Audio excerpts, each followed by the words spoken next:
Siklus air adalah gerakan sirkulasi akan terbentuknya air di planet bumi.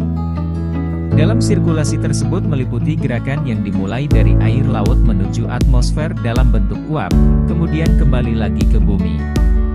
Siklus air yang ada di bumi ini memiliki beberapa tahapan yang mana setiap tahapannya tidak boleh terlewat.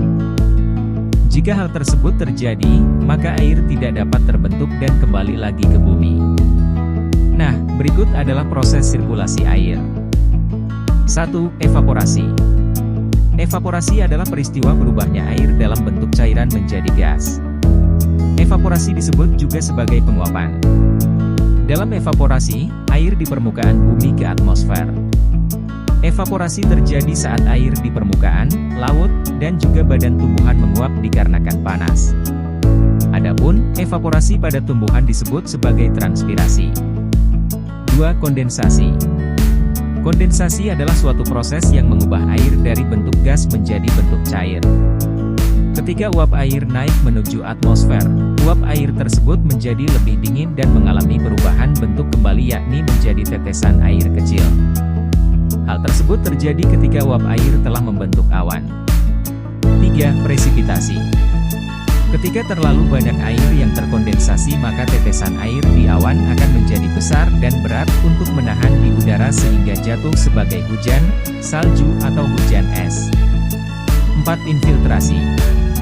Proses ini adalah ketika air dari awan jatuh kembali ke bumi, yang mana pasti sebagian besar jatuh menuju ke tanah dan membasahinya hingga ke dalam tanah. Air-air tersebut kemudian berkumpul di bawah tanah, terutama di lapisan batuan, pasir, atau kerikil. 5. Limpasan. Limpasan adalah proses di mana air tidak meresap ke dalam tanah, melainkan mengalir di tanah.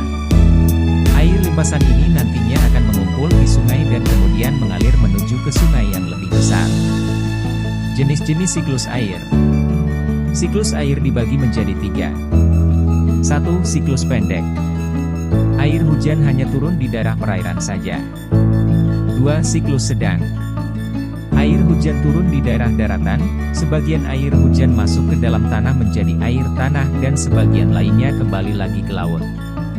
3. Siklus panjang. Pada siklus panjang awan akan menuju ke daerah yang memiliki suhu rendah, dingin sehingga akan turun hujan salju. Nah, itulah beberapa tahapan proses terjadinya siklus air.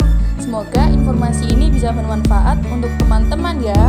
Demikian dari kami, terima kasih.